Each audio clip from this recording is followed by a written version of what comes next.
Welcome to 2026. Had a fair bit of work going on here over the break. We've got our 3 cars lined up that are going to become Toyota Supras, and we'll talk about the parts and bits and pieces we've got going on there. We've got our Camaros over here in a little bit of a graveyard. We've got to finish putting them back together and moving them out. So it's a bit tight for space here at the moment, but this is one of the things I like to talk about. We've got a front guard here off a Supra. You can tell it's got a beautiful coat of PPG on it. The reason that we rub these down and paint them is because when we run them just in a composite material, we could wrap that, we could put 3M straight over that and it would stick and look fine, but after 6 or 7 applications, when you take it off and put a new piece on, it starts to pull the resin out of the part.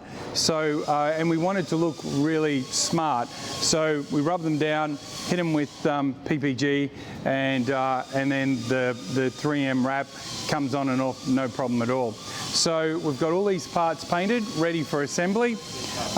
This is Andre's car 8, which is why the front of it is painted white. It's coming along quite nicely. Haven't quite got it to the stage where it's a roller, but we've got suspension on it. We've got a lot of the stuff sorted out on the inside. You know, the rear hatch.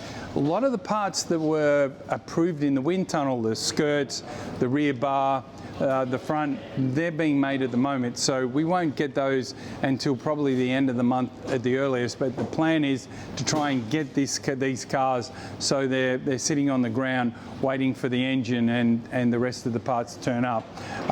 This is going to be Macca's car 96, so it's had a birthday, been repainted and is getting reassembled. It's the car that Andre raced last year.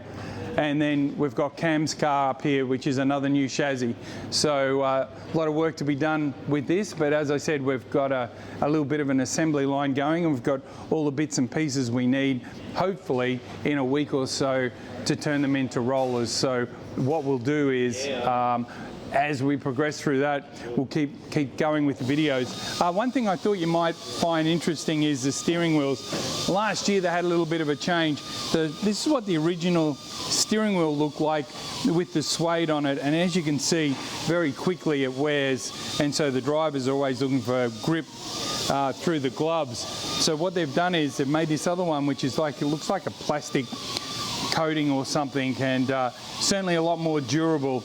But there's a fair few people building cars at the moment, so getting all this stuff is not that easy. We've got a couple of new steering wheels turning up soon, and what we'll do is we'll take the center section out and put them on the wheel.